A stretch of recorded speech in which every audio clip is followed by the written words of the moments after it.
Episode 221 to 230 मुयान फे को थोड़ी और नाटकीयता की उम्मीद थी, शायद कुछ रोना धोना, कुछ चिल्लाना, या कम से कम अपने बेटे के अपहरण के बाद दुप्रवेल नूना की ओर से थोड़ा सार्वजनिक आक्रोश देखने को मिलता।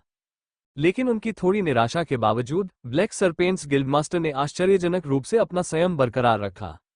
भले ही वो अंदर ही अंदर गुस्से से उबल रहा हो, जिसके बारे में उसे कोई संदेह नहीं था, क्योंकि हर खुफिया रिपोर्ट में उसे एक ऐसे स्नेही पिता के रूप में चित्रित किया गया था जिसने अपने बेटे को हद से ज्यादा लाड़ प्यार दिया था। दुप्रवेल न तो टूटी, न चिल्लाई, और निश्चित रूप से नहीं बिखरी। कम से कम यहां तो नहीं, सबके सामने तो बिल्कुल नहीं। इसके बजाय वो शान से खड़ा रहा। उसका चेहरा भावहीन था, भाव पत्थर की तरह तराशे हुए थे, और वो अब भी एक गरिमा में सम्राट की भूमिका निभा रहा था, भले ही उसके शत्रुओं की राख उसके पैरों के पास ठंडी हो रही थी। छी, लगता है भावनाओं को कहीं गहराई में दबाना सीखे बिना सम्राट का दर्जा हासिल नहीं किया जा सकता, फे ने सोचा। निराशा में सिर हिलाते हुए हल्की सांस छोड़ी, फिर उसकी नजर उस एक व्यक्ति पर पड़ी जिसके बारे में वो वास्तव में चिंतित थी। सिंह राशि। लियो ने जिशान के खंजर को इस तरह कसकर पकड़ रखा था मानो वो उसे होश में रखने वाला आखिरी धागा हो। उसकी उंगलियां मूठ पर कसकर जकड़ी हुई थी और उसकी सांसें अनियमित और बेतरतीब ढंग से चल रही थीं। हर सांस ऐसी लग रही थी मानो वो उसकी आखिरी सांस हो, जिसके बाद वो थकान से बेहोश हो जाएगा। लियो, क्या तुम ठीक हो? फे ने पूछा। उसकी आवाज हमेशा की तरह नरम थी, कोमल, लगभग मातृत्वपूर्ण। जैसे ही उसने जल्दी से एक औषधि की बोतल खोली और ठंडी कांच की शीशी को उसके होठों से लगा दिया। गटक लियो ने लालच से पिया। चमकीला नीला तरल भारी घूंटों में उसके गले से नीचे उतर गया। उसके शरीर में लगभग तुरंत ही गर्माहट फैल गई, फटी हुई मांसपेशियों और टूटी हुई हड्डी में एक धारा की तरह दौड़ती हुई, सूक्ष्म दरारों को भरती हुई, त्वचा के घावों को शांत करती हुई, और उसके विस्थापित कंधे में एक जलन पैदा करती हुई, चुभन पैदा करती हुई, क्योंकि यह अपने आप ही अपनी जगह पर वापस आने लगा था। वो एक बहादुरी भरी लड़ाई थी। बच्चे, तुमने बचकर अच्छा किया, पास से एक शांत, संयमित आवाज आए। मो जियान लॉन्ग, मो कबीले के मुखिया, बिना आवाज उठाए कमरों पर अपना दबदबा कायम करने वाले व्यक्ति की शांत गरिमा के साथ आगे बढ़े, और उनकी निगाहें लियो पर सम्मान की एक दुर्लभ झलक के साथ पड़ी। ये दुर्भाग्यपूर्ण है, जियान लॉन्ग ने उसके बगल में घुटने टेकते हुए और अभी भी चालू कैमरे को उठाते हुए कहा, तुम्हारे जैसे युवा प्रतिभाओं को उन कायरों का निशाना बनते देखना। दुष्ट पंथ धर्मी होने का दिखावा करता है, लेकिन वे न्याय का चोला ओढ़कर कमजोरों का शोषण करते हैं। अपने अंगूठे के एक झटके से उसने कैमरा बंद कर दिया, जिससे सार्वभौमिक प्रसारण अचानक समाप्त हो गया। आप दोनों, रोडोवा के प्रशिक्षकों, अपने लड़के को अस्पताल ले जाइए। वो बहुत बुरी हालत से गुजरा है और उसे तुरंत उचित देखभाल की जरूरत है। उनका लहजा दृढ़ था, आदेशात्मक नहीं, लेकिन फिर भी पूर्ण था, मानो कोई आदेश चिंता से दिया गया हो, न कि अधिकार से। फे और मेजर हैन ने एक संक्षिप्त नजर का आदान प्रदान किया और फिर एक साथ सिर हिलाया, और एक पल भी बर्बाद किए बिना उन्होंने लियो की एक एक बांह पकड़ ली और चढ़ाई की तैयारी करते हुए उसके वजन को अपने बीच सहारा दिया। और इसी के साथ वे एक एक करके गड्ढे से बाहर कूद पड़े, खून से लथपथ योद्धा को गड्ढे से बाहर, युद्ध के मैदान से दूर, उस उपचार की ओर ले गए जिसकी उसे सख्त जरूरत थी। हालांकि जैसे जैसे वे वहां पहुंचे, उन सभी ने घटी घटना को एक अलग नजरिए से देखा, और प्रत्येक ने घटी घटना के एक अलग पहलू पर ध्यान केंद्रित किया। हैन ने अपने दिल में उबलते गुस्से के साथ उस घटना को याद किया, क्योंकि वह इस बात पर पूरी तरह से विश्वास करता था कि दुष्ट पंथ ब्रह्मांड में सबसे घृणित संगठन था जिसे हर कीमत पर जड़ से खत्म करने की जरूरत थी। अपने मन में वो संभावित आगामी परिदृश्यों के बारे में सोच रहा था, जहां धर्मी गठबंधन दुष्ट पंथ के खिलाफ युद्ध बल तैयार करने के लिए भर्ती नोटिस जारी कर सकता है, और वह अपने शिक्षण कार्य को छोड़ने और इस ब्रह्मांड से बुराई को जड़ से मिटाने में अपना योगदान देने के लिए इसमें शामिल होने के बारे में सोच रहा था। हालांकि उनके विपरीत मोयान फे ने इस घटना को पूरी तरह से अलग रूप में देखा। फे के दृष्टिकोण से ये हमला दुष्ट पंथ के लिए एक बड़ी सफलता थी, जिसमें वे ब्रह्मांड में भय और अराजकता फैलाने और दानिएल नूना का अपहरण करने में सफल रहे। हालांकि वो निकट भविष्य में होने वाले संभावित परिणामों को लेकर भी चिंतित थी, और इस बात को लेकर भी कि क्या वो पंथ इसके लिए तैयार था या नहीं। दानिएल नूना का सफलतापूर्वक अपहरण करने के बाद वे न्यायप्रिय गठबंधन के खिलाफ युद्ध के रास्ते पर चल पड़े, जहां देर सवेर एक बड़ा संघर्ष होना तय था। अंत में इस घटना से लियो को जो सीख मिली, वो शायद सबसे अधिक आत्मकेंद्रित थी, क्योंकि उसे अपनी चोटों, पंथ के भाग निकलने या इस तथ्य की भी परवाह नहीं थी कि उसके कार्यों का प्रसारण ब्रह्मांड के हर बसे हुए हिस्से में किया गया था। क्योंकि वो केवल इसी बात के बारे में सोच सकता था, इस क्षण में वह वास्तव में केवल यही महसूस कर सकता था कि उसके ऊपर खड़े सम्राट कितने राक्षसी रूप से शक्तिशाली थे। म्यू जियानलोंग, डुप्रावेल नूना, द एनिग्मा वेड। आज उन्होंने बहादुरी से लड़ाई लड़ी, खून बहाया, हड्डियां तोड़ी और रोडोवा के लिए जीत हासिल करने के लिए 4 ग्रैंडमास्टर्स को पछाड़ते हुए अपना रास्ता बनाया, और इसे हासिल करने के बाद एक क्षण के लिए उन्हें अजेय महसूस हुआ। लेकिन फिर वे प्रकट हुए, और उसने जो कुछ भी हासिल किया था वो उसे छोटा लगने लगा, महत्वहीन। उनकी उपस्थिति मात्र से ही उनके आसपास का वातावरण विकृत हो जाता था, क्योंकि उनकी आभा केवल शक्ति का संचार नहीं करती थी, वे शक्ति का संचार करते थे, मानो उनका अस्तित्व ही वास्तविकता के नियमों को मोड़ देता हो। जब दुप्रावेल नूना ने कहा, रुको, कोई नहीं हिलेगा, तो उनके द्वारा व्यक्त किया गया दबाव मेरे खून को जमा गया। मेरा शरीर सिहर उठा और मेरे दिमाग की बात मानने से इनकार कर दिया। उसकी ताकत का स्तर क्या होगा कि मैं उसके एक अप्रत्यक्ष आदेश का भी उल्लंघन नहीं कर सकता जो उसने लापरवाही से दिया था, लियो ने सोचा, और उसका दिल बैठ गया। आज उसे एहसास हुआ कि शक्ति का एक ऐसा स्तर मौजूद है जो उसकी अपनी शक्ति से कहीं अधिक है, और उसके 1000 संस्करण भी उनके दबाव का एक अंश भी नहीं बन पाएंगे। और इससे उसे थोड़ा उदास महसूस हुआ कि चीजों की व्यापक योजना में वो कितना कमजोर है। लियो ने वैड को ये कहते हुए सुना था, मैं उन्हें इस सौर मंडल में महसूस नहीं कर सकता, उसी शांति के साथ जैसे वह मौसम पर टिप्पणी करता है, मानो पूरे तारामंडल में 2 लोगों की खोज करना उतना ही तुच्छ हो जितना कि एक कमरे में इधर उधर देखना। उनके हमले, अगर वे चाहें तो इस क्षुद्रग्रह को 2 हिस्सों में बांट सकते हैं, शायद इसके नीचे स्थित ग्रह को भी, और वे अभी भी अपनी पूरी ताकत का इस्तेमाल नहीं कर रहे हैं। लियो ने सोचा, धीरे धीरे सांस छोड़ते हुए उसके होंठ कस गए। उसके शरीर का हर दर्द अब इस एहसास के भार के आगे फीका पड़ गया था। तो यही अंतर है ब्रह्मांड पर शासन करने वालों और उसमें संघर्ष करने वालों के बीच, शिखर पर होने का यही अर्थ है। और फिर भी, अपने भीतर उठ रही अपर्याप्तता की भावना के बावजूद, उनके अस्तित्व की अपमानजनक शक्ति के बावजूद जो उसके अभिमान को चूर चूर कर रही थी, लियो को निराशा का अनुभव नहीं हुआ। उसे भूख लगी थी, उसने दृढ़ निश्चय का अनुभव किया, क्योंकि आज ही उसने पहली बार शिखर को देखा था। आज उसने देखा कि सम्राट होने और सम्राट स्तर की प्रतिभा होने में क्या अंतर होता है, और उसे एहसास हुआ कि एक योद्धा के रूप में खुद पर गर्व करने से पहले उसे कितनी लंबी दूरी तय करनी होगी। और हालांकि वो अभी पूरी तरह से उस मुकाम पर नहीं पहुंचा था, लियो को खुद पर भरोसा था कि अगर वह जीवित रहा तो वह निश्चित रूप से एक दिन वहां पहुंच जाएगा। स्काई गॉड एरिना रहने के कुछ मिनट बाद, जब मुयान फे और मेजर हैन लियो को मेडिकल बे में ले जा रहे थे, तो उन्होंने स्काई गॉड एरिना के स्टैंड पर एक संक्षिप्त नजर डाली, जो लगभग उतना ही अराजक लग रहा था जितना कि वह अखाड़ा जिससे वे अभी बाहर निकले थे। विस्फोटों के साथ शुरू हुई अराजकता की गूंज अभी पूरी तरह से मिट नहीं पाई थी, हालांकि इसके साथ भड़की हिंसा आखिरकार शांत होने लगी थी। यह उस तरह की खामोशी थी जो तभी छाती है जब इतना खून बह चुका हो कि सबसे बुलंद आवाजें भी शांत हो जाएं, क्योंकि इसमें शामिल हर कोई इतना सदमे में था कि वो फालतू की बातें भी नहीं कर सकता था। हवा में खून और जले हुए मांस की गंध फैली हुई थी, साथ ही बिखरे हुए अंगों की तीखी गंध भी थी, क्योंकि मृतकों का खून कभी निर्मल रहे आकाश देवता अखाड़े की टाइलों की दरारों में समा गया था, और ऐसा प्रतीत होता था कि कम से कम कुछ हजार लोगों ने इस अराजकता में अपनी जान गंवा दी थी। इस आयोजन के लिए तैनात किए गए अधिकांश गार्ड मारे जा चुके थे, और जो बच गए थे वे या तो दहशत में अखाड़े की परिधि से भाग गए थे या वर्तमान में भयभीत बचे हुए लोगों द्वारा तलवार की नोक पर बंधक बनाए गए थे जो अब रक्षक और गद्दार के बीच अंतर नहीं कर सकते थे।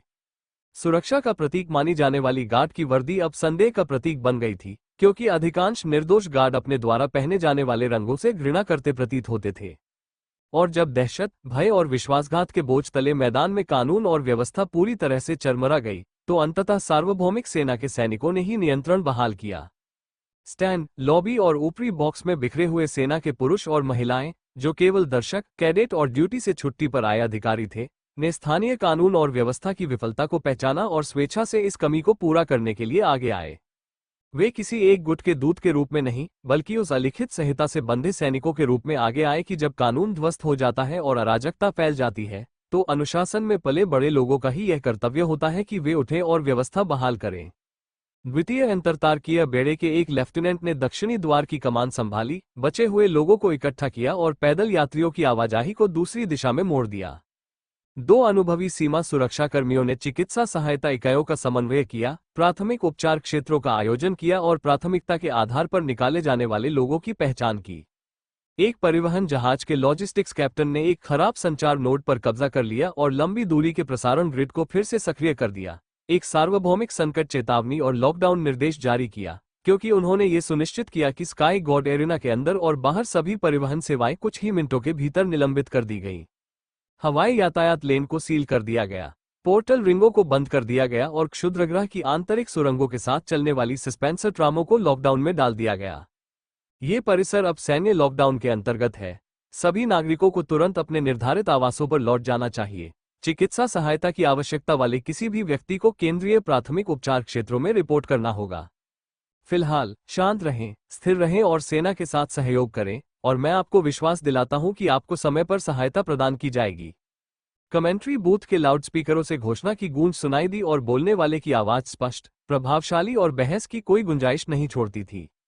और आश्चर्यजनक रूप से लोगों ने बात सुनी, क्योंकि विस्फोटों के शुरू होने के बाद पहली बार कोई ऐसी अधिकारपूर्ण भाषा में बोल रहा था जिसे नकली नहीं बनाया जा सकता था। एक ऐसा अधिकार जो उपाधियों या वर्दी से नहीं, बल्कि दृढ़ निश्चय, स्पष्ट आदेशों और युद्धक्षेत्र के अनुभव से उत्पन्न हुआ था। कभी भय और हिंसा से त्रस्त रहने वाला अखाड़ा एक मशीन की तरह खुद को फिर से समेटने की प्रक्रिया में जुट गया। व्यवस्था, चाहे कितनी भी नाजुक क्यों न हो, जड़ पकड़ने लगी। टेलीपैथिक जादूगरों ने उन्माद में डूबे लोगों को शांत करने में मदद की, जबकि गैर घातक स्टन ड्रोन ने ऊपरी स्टैंडों पर गश्त लगाई, ये सुनिश्चित करते हुए कि हिंसा का कोई और प्रकोप न हो। 1 घंटे के भीतर चिकित्सकीय रूप से आपातकालीन स्थिति में चिन्हित न किए गए प्रत्येक नागरिक को सख्त लेकिन संयमित सैन्य निगरानी में चुपचाप उनके आवासों में वापस ले जाया गया। सभी निकास द्वार सील कर दिए गए और आवागमन प्रतिबंधित कर दिया गया, क्योंकि पूरे परिसर को लॉकडाउन में डाल दिया गया था। पूछताछ करने वाली इकाइयां खामोशी से काम करने लगी, बिना किसी का ध्यान खींचे गवाहों के बयान इकट्ठा करने लगी, जबकि वरिष्ठ योद्धा हवा में अभी भी मौजूद जादू के चापों का पता लगाने लगे, अवशिष्ट माना संकेतों की तलाश करने लगे और अखाड़े के स्टैंड के भीतर घटी लड़ाई के क्रम को फिर से बनाने लगे, ताकि सटीक अपराधियों की पहचान की जा सके। और इन सब के दौरान लियो और सर्किट टीम के अन्य घायल सदस्य मेजर हेन, प्रोफेसर डेविड, प्रिंसिपल एल्रिक और मुयान फे के पीछे सुरक्षित रहे, क्योंकि रोडोवा के शिक्षकों ने यह सुनिश्चित किया कि उनके छात्रों को सर्वोत्तम संभव चिकित्सा उपचार मिले, साथ ही उन्हें व्यर्थ की पूछताछ और साक्षात्कारों से भी बचाया। कोई भी निम्न स्तरीय अधिकारी बच्चों से सवाल पूछने के लिए रोडोवा के पुनर्वास कक्ष में प्रवेश नहीं कर सका, क्योंकि एल्रिक ने उन्हें कड़ी फटकार लगाकर वहां से भगा दिया। फिलहाल तो ऐसा लग रहा था कि लियो शांति से ठीक हो सकता है, क्योंकि रोडोवा के चिकित्सा कर्मचारी उसके बुरी तरह क्षतिग्रस्त शरीर को सर्वोत्तम स्थिति में लाने के लिए अपनी पूरी कोशिश कर रहे थे। इस बीच कमांडर जैक्सन उन सर्वोच्च रैंकिंग वाले यूनिवर्सल गवर्नमेंट अधिकारियों में से एक थे जो विस्फोटों के समय अखाड़े में मौजूद थे, और वो उन कुछ लोगों में से थे जिन्होंने विस्फोट के बाद के शुरुआती चरणों के दौरान मुयान फे का अनुसरण करते हुए गड्ढे में प्रवेश किया था। सर्किट के दौरान वह रोडोवा टीचर्स की बालकनी के ठीक ऊपर बैठा था, इसलिए उसने पूरे टूर्नामेंट में फे पर कड़ी नजर रखी, और जब वह गड्ढे में कूदी तो वह तुरंत उसके पीछे पीछे चला गया। और इसके बाद उसे जो पता चला वो अप्रत्याशित नहीं था। ऐसा लग रहा था मानो फे उस सुनहरी दीवार पर जोर जोर से मार रही हो जो उसे लियो से अलग करती थी, जैसे कि उसकी जान उसी पर निर्भर हो, क्योंकि उस क्षण लियो ने फे की आंखों में अपने बच्चे को बचाने की कोशिश कर रही एक मां की बेबसी देखी। वे निश्चित रूप से रक्त संबंध से जुड़े हुए हैं। कोई साधारण गार्ड किसी संपत्ति को बचाने के लिए इतना बेताब नहीं होगा, जैक्सन ने उस क्षण आकलन किया, क्योंकि उसने ये सिद्धांत दिया कि फे और लियो निश्चित रूप से रक्त संबंध से जुड़े हुए थे, जिससे वो मो कबीले के वंशजों में से एक बन गया। और जब उसने लियो को दुष्ट पंथ द्वारा निशाना बनाते देखा, और जब सब कुछ हो जाने के बाद मो कबीले का मुखिया उसकी ओर बढ़ा, तो उसके भ्रम और भी मजबूत हो गए। लियो और मुयान फे के बारे में उसके पास पहले से मौजूद जानकारी के साथ इन दोनों घटनाओं को जोड़ने पर जैक्सन को लियो स्काईशिट की पृष्ठभूमि के बारे में अब कोई संदेह नहीं रहा। वो पंथ अपने ही किसी सदस्य को मारने की कोशिश नहीं करेगा। अगर लियो का उनसे दूर दूर तक कोई संबंध होता तो वे उसे लाइव प्रसारण के दौरान मारने की कोशिश नहीं करते। और आमतौर पर संयमित रहने वाले मो कबीले के मुखिया का अपनी उम्र के एक लड़के से बात करना निश्चित रूप से इस बात का संकेत है कि वो उसे कबीले की संतान के रूप में पहचानते हैं। जैक्सन ने यह सिद्धांत दिया कि गड्ढे से बाहर निकलने के बाद वह कानून और व्यवस्था बहाल करने में सार्वभौमिक सेना के बाकी सैनिकों के साथ शामिल हो गया, और उसने जांच इकाई की कमान संभालकर अपना योगदान दिया। उन्होंने तुरंत आज यहां हुई घटना की तह तक पहुंचने और इसके लिए जिम्मेदार लोगों का पता लगाने के लिए काम शुरू कर दिया। उन्होंने पूछताछ के लिए संदिग्धों की एक लंबी सूची तैयार की, जिसमें प्रिंसिपल एल्रिक और जिनेवा अकादमी के प्रिंसिपल जैसे कुछ बहुत महत्वपूर्ण नाम शामिल थे। हालांकि उन्होंने मुयान फे और लियो स्काईशिट को जांच सूची से जानबूझकर बाहर रखा, क्योंकि उन्हें लगा कि बेदाग लोगों पर समय बर्बाद करना ठीक नहीं है। और इस तरह समय के अद्भुत संयोग, अराजकता के उस सैलाब के कारण जिसने ध्यान कहीं और खींच लिया, और सही स्थिति में मौजूद एक व्यक्ति के सुनियोजित विवेक के कारण लियो न केवल दुष्ट पंथ के घात से बच गया, बल्कि किसी तरह उस मलबे से पहले से भी अधिक बेदाग होकर उभरा, क्योंकि जिस आपदा से उसका पर्दाफाश हो सकता था, उसने ठीक इसके विपरीत किया और पंथ के एक दुर्भाग्यपूर्ण शिकार के रूप में उसकी छवि को और मजबूत कर दिया, जिसने मो कबीले के स्मृतिभ्रंशित योद्धा के रूप में उसके भेष को यथासंभव पुख्ता कर दिया। डेमियन अल्काजार का दृष्टिकोण, sky God arena housing wing, lockdown का पहला दिन। डेमियन अल्काजार को जबरन लॉकडाउन में रहने से बिल्कुल भी खुशी नहीं थी। दरअसल वो बेहद गुस्से से उबल रहा था। उस व्यक्ति ने अपने करियर में कई असुविधाओं को सहन किया था, जैसे कि राजनयिक देरी, शत्रुतापूर्ण लेखा परीक्षाएं और कभी कभार हत्या का प्रयास। लेकिन एक आम नागरिक की तरह घर में नजरबंद रहना, एक शानदार होटल के स्वीट में बंद रहना जबकि बाहर उसकी कार्यसूची राख में तब्दील हो रही थी, एक ऐसा अपमान था जिसे वो चुपचाप स्वीकार नहीं कर सकता था। क्रोधित होकर वो उस घंटे में तीसरी बार दरवाजे की ओर बढ़ा। पॉलिश की हुई टाइलों पर उसके बूटों की तेज आवाज सुनाई दी और मजबूत पैनल एक सहज सरसराहट के साथ खुल गया, जिससे बाहर तैनात वही सैनिक दिखाई दिया। तुम फिर आ गए, डेमियन ने आंखें सिकोड़ते हुए गुस्से से कहा। ध्यान से सुनो लड़के, क्या तुम्हें पता है मैं कौन हूं? मैं डेमियन अल्काजार हूं, प्रसिद्ध अल्काजार परिवार का मुखिया। मैं ब्रुगे इंडस्ट्रीज चलाता हूं। मैं 5 सितारा प्रणालियों की व्यापार परिषदों का सदस्य हूं। मेरे पास इतना समय नहीं है कि मैं तुम्हारे जैसे लोगों की छोटी मोटी जांच पड़ताल में समय बर्बाद करता रहूं। डेमियन ने शिकायत की, लेकिन सैनिक ने उसकी इस तीखी बात पर जरा भी ध्यान नहीं दिया। ये पूरा तल उन अभिमानी मेहमानों से भरा हुआ था जो हर घंटे 3 बार शिकायत करना पसंद करते थे। हालांकि उनमें से किसी को भी बाहर न निकलने देने का उनका आदेश बिल्कुल स्पष्ट था। जी महोदय, मैं समझता हूं, युवक ने हेलमेट से छनकर आती हुई धीमी आवाज में कहा, क्योंकि वह आक्रामक न लगने की पूरी कोशिश कर रहा था। लेकिन सैन्य निर्देश 7A के तहत सभी नागरिक मेहमानों को अपने कमरों में रहने का आदेश दिया गया है। ये परिसर अगले आदेश तक बंद रहेगा। यदि आप बिना अनुमति के बाहर निकलते हैं तो मुझे आपको हिरासत में लेना पड़ेगा। तुम क्या करोगे? डेमियन ने कहा। उसकी आवाज ऊंची हो गई और कनपटी के पास की एक नस फड़कने लगी। आप मुझे हिरासत में लेंगे? आखिर किस लिए? मैं कोई दंगा भड़काने वाला या सनकी नहीं हूं। मैं यहाँ एक टूर्नामेंट देखने के लिए आधिकारिक टिकट खरीद कर आया था, लेकिन मुझे जरा भी अंदाजा नहीं था कि मैं यहाँ एक बेवकूफ की तरह फंस जाऊंगा। अभी मेरे व्यापारिक नुकसान की भरपाई कौन करेगा? हाँ, तुम्हारी माँ, डेमियन चिल्लाया। उसके मुंह से थूक निकला जो सैनिक के साजो सामान पर गिरा, फिर भी वह जरा भी नहीं हिला। मैं तो बस आदेशों का पालन कर रहा हूँ महोदय, कृपया अंदर चले जाइए। डेमियन गुस्से से भड़कते हुए, नथुने फुलाते हुए उसे घूर रहा था, लेकिन इस स्थिति में वह शिकायत करने के अलावा और कुछ नहीं कर सकता था, क्योंकि भले ही वह अपने सौर मंडल में एक छोटे से तालाब की बड़ी मछली हो, लेकिन सार्वभौमिक सरकार नामक महासागर की तुलना में वह बिल्कुल नगण्य था। धिक्कार है उन दुष्ट पंथ के कमीनों पर, वह बड़बड़ाते हुए अंदर वापस चला गया, जैसे कि मरने वालों की संख्या काफी नहीं थी। उन्होंने मेरा शेड्यूल भी खराब कर दिया। अगर किसी दिन मैं उन शापित पंथ के गुर्गों में से किसी एक को पकड़ने में कामयाब हो गया, तो मैं खुद उनमें से 2 का गला घोंटकर उन्हें मौत के घाट उतार दूंगा। उसने शिकायत की, क्योंकि जब उसके पास अपनी मौजूदा असुविधा के लिए किसी और को दोष देने के लिए कोई नहीं बचा था, तो उसने सारा दोष उस दुष्ट पंथ पर डाल दिया। स्काई गॉड एरिना पर हुए हमले को लेकर ईविल कल्ट के गुर्गों से नाराज होने वाले अकेले डेमियन अल्काजार ही नहीं थे, बल्कि पूरे ब्रह्मांड के अखबारों और मीडिया चैनलों ने भी जनता के बीच यही कहानी फैलाई। और यद्यपि हमले का फुटेज इतना सार्वजनिक और व्यापक हो चुका था कि सरकार के लिए तथ्यों से छेड़छाड़ करना संभव नहीं था, फिर भी उन्होंने उस दुष्ट पंथ द्वारा ऐसा करने के पीछे के तर्क को विकृत करने की कोशिश की, ताकि यह जनता के लिए अधिक स्वीकार्य हो सके। घटना के कुछ घंटों बाद विस्फोटों, हत्याओं, लियो को अंदर बंद करने वाली सुनहरी दीवार और उसके बाद मची अफरा तफरी के विशेष रूप से तैयार किए गए फुटेज क्लिप चुनिंदा चैनलों पर वितरित किए गए, क्योंकि यहीं से आधिकारिक प्रचार की शुरुआत हुई थी। सभी सरकारी चैनलों को एक ही खबर चलाने का निर्देश दिया गया था, जिसमें पूर्व अनुमोदित सरकारी प्रचार सामग्री भरी हुई थी, और हर शीर्षक को मोटे अक्षरों में लिखा गया था, जिसमें एक ही पंक्ति लिखी थी, आकाश देवता अखाड़े में एक काला दिन, दुष्ट पंथ ने हमारे युवाओं के दिलों पर प्रहार किया। मुख्य अनुच्छेद में लिखा था, विशेषज्ञों के अनुसार पिछले 5 दशकों में टूर्नामेंट के मैदान पर हुआ ये सबसे घातक नागरिक हमला है। माना जाता है कि ईविल कल्ट ऑफ असेंशन नामक चरमपंथी संगठन से जुड़े गुर्गों ने इस घटना से कई साल पहले स्काई गॉड एरिना की सुरक्षा में सेंध लगाई और सभी प्रमुख स्टैंडों पर समन्वित आतंकी हमले किए। प्रारंभिक अनुमानों के अनुसार 2000 से अधिक लोगों के हताहत होने की पुष्टि हुई है और लगभग 5000 लोग गंभीर रूप से घायल हैं या लापता है। हालांकि हमले के पीछे के मकसद अभी भी स्पष्ट नहीं है, लेकिन सैन्य अधिकारियों का मानना है कि यह समुदायों में विश्वास को अस्थिर करने, अगली पीढ़ी के योद्धाओं पर हमला करने और सार्वभौमिक आबादी के दिलों में भय पैदा करने का प्रयास था। प्रारंभिक सारांश के नीचे हताहतों के हीट मैप पहले से ही वितरित किए जा रहे थे, मैदान के होलोग्राफिक मॉडल जो अब कई प्रमुख क्षेत्रों में लाल रंग में चमक रहे थे। एक विशेष क्षेत्र, पूर्वी अभिजात वर्ग का क्षेत्र, सबसे बुरी तरह प्रभावित हुआ था, जिसमें लगभग 800 लोगों की मौत की पुष्टि हुई थी, जिनमें से कई लोकप्रिय योद्धा या शक्तिशाली कुलों के नेता थे।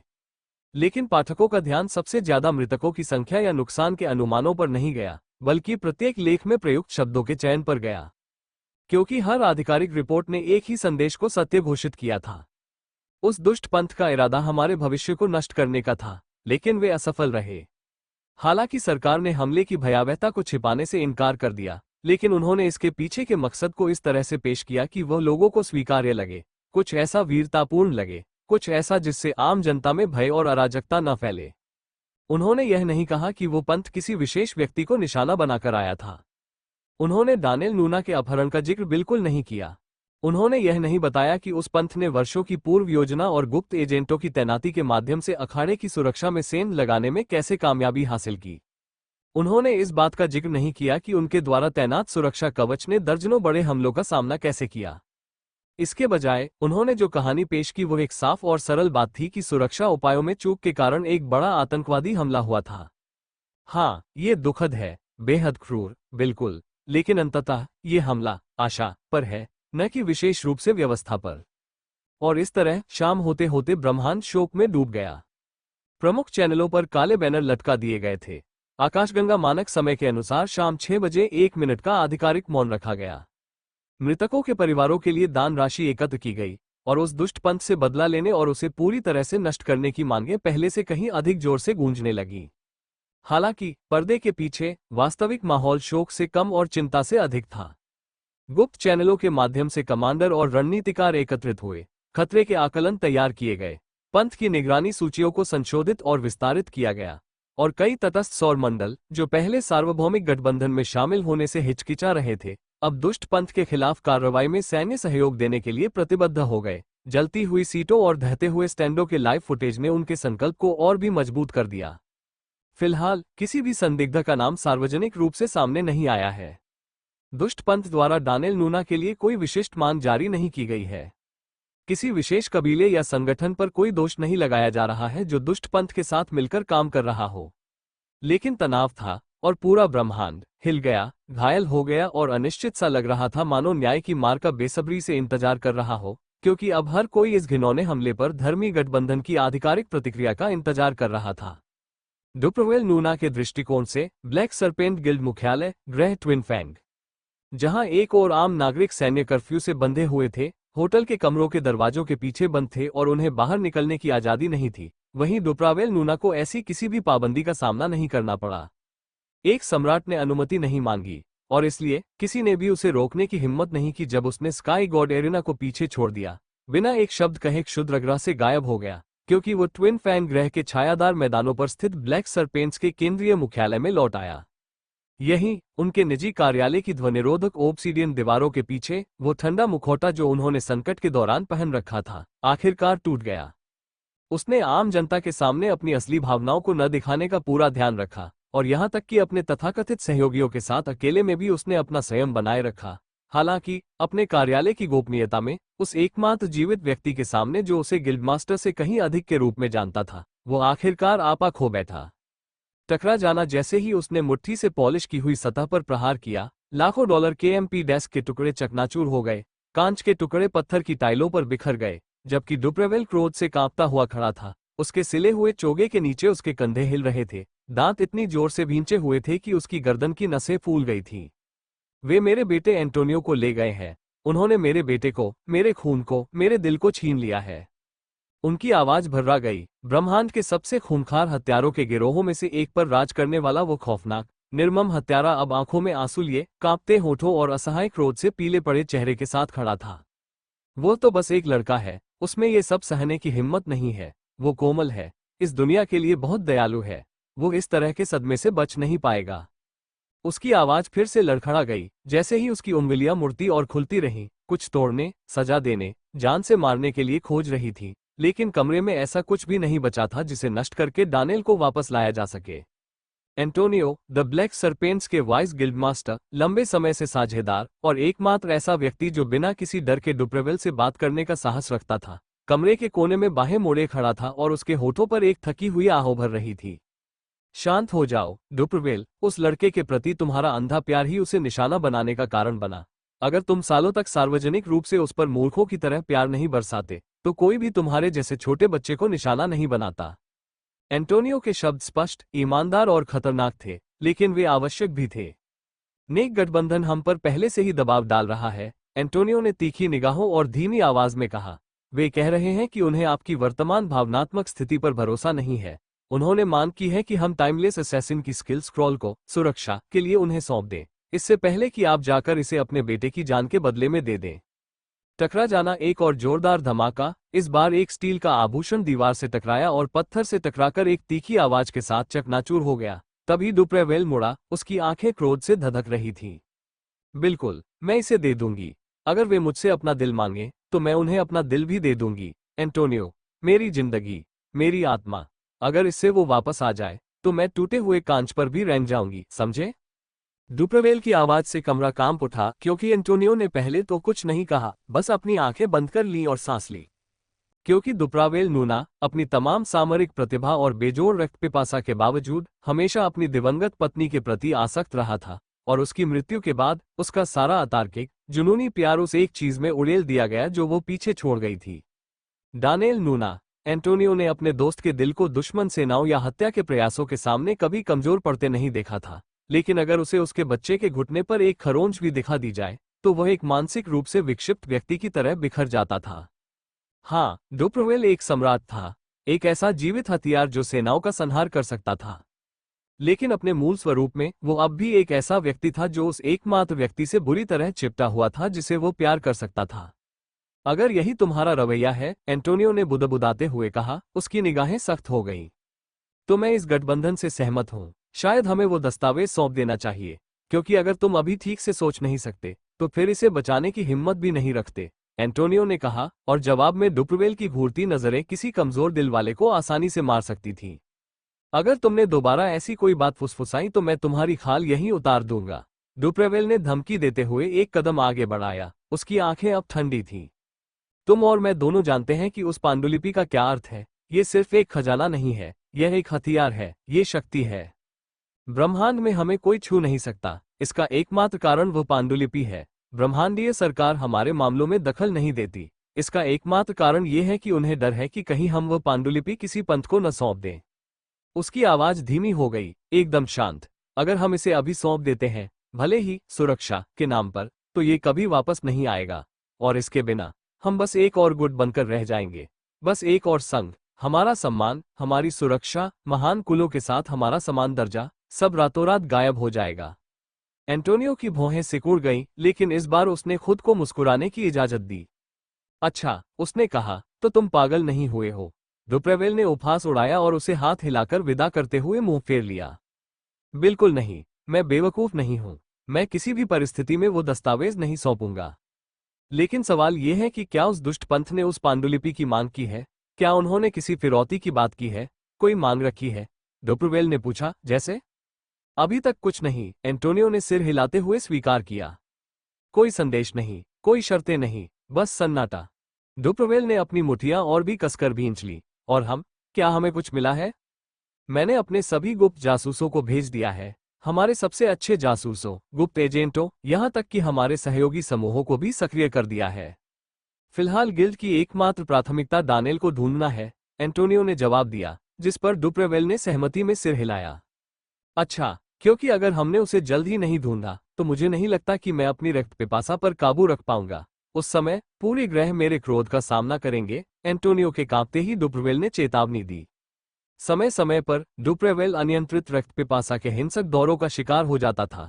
ऐसे दौर जब उसका क्रोध इतनी उग्रता से उबलता था कि वह पूरी सभ्यताओं के अंधाधुंध नरसंहार में शामिल हो जाता था, न तो आवश्यकता या रणनीति के कारण, बल्कि केवल इसलिए कि नरसंहार की उसकी प्यास बुझने से इनकार कर देती थी।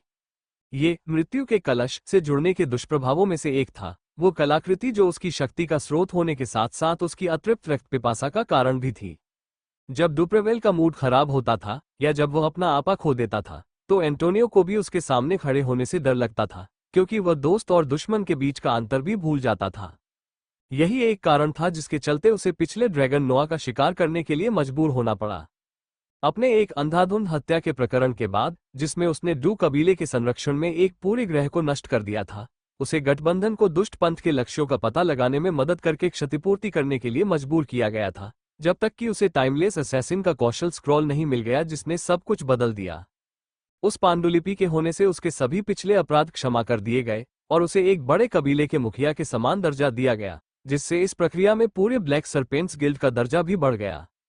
हालांकि अब जब उनके बेटे का अपहरण हो चुका था, तो बड़ी मुश्किल से हासिल की गई सारी प्रगति बिखरने के कगार पर थी, क्योंकि उस पांडुलिपि को सौंपने का दबाव चारों ओर से बढ़ता जा रहा था। डुप्रवेल नूना के दृष्टिकोण से पूछताछ कक्ष, ब्लैक सरपेंट गिल्ड मुख्यालय, ट्विन फैंग ग्रह। अपने कार्यालय में उत्पात मचाने के 12 घंटे बाद डुप्रवेल नूना ब्लैक सरपेंट गिल्ड की मुख्य सुविधा के नीचे गहराई में स्थित एक गोलाकार कक्ष के केंद्र में मृत समान खड़ा था। यह एक ऐसी जगह थी जहां प्रकाश, ध्वनि और प्रार्थना का कोई स्थान नहीं था, एक ऐसी जगह जो केवल अत्याचार के लिए बनाई गई थी। कमरे का फर्श पुराने खून से लथपथ अनुष्ठानिक प्रतीकों से खुदा हुआ था। सूखे धब्बे उन सभी भयावह घटनाओं का प्रमाण थे जो वर्षों से घटित हुई थी।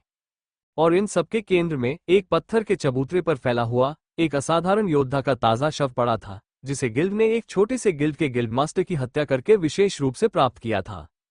बिल्कुल सही है, एंटोनियो ने शरीर से कपड़ा हटाते हुए कहा। एक ही तरह की माना सिग्नेचर टाइप, लगभग एक जैसा आकार, बिल्कुल वैसा ही जैसा आपने मांगा था। डुप्रवेल ने कुछ नहीं कहा, उसने बस अपना हाथ उठाया और कलश को मनवाया। फुफकार कमरे का तापमान अचानक कुछ डिग्री गिर गया, मानो चौथी आयामी अंतरिक्ष से एक कलश प्रकट हुआ हो। ये तैर नहीं रहा था, बल्कि डुप्रवेल की हथेली पर सरक रहा था, और इसके चांदी के शरीर पर खुदे हुए सफेद अक्षर हल्के से चमक रहे थे। एंटोनियो इसकी उपस्थिति में कांपने से खुद को रोक नहीं सका, क्योंकि हालांकि उसने डुप्रवेल को मृतकों को वापस लाने के लिए यह अनुष्ठान कम से कम 100 बार करते हुए देखा था, फिर भी वो हर बार इस क्रिया को देखने पर कांपने से खुद को रोक नहीं पाता था।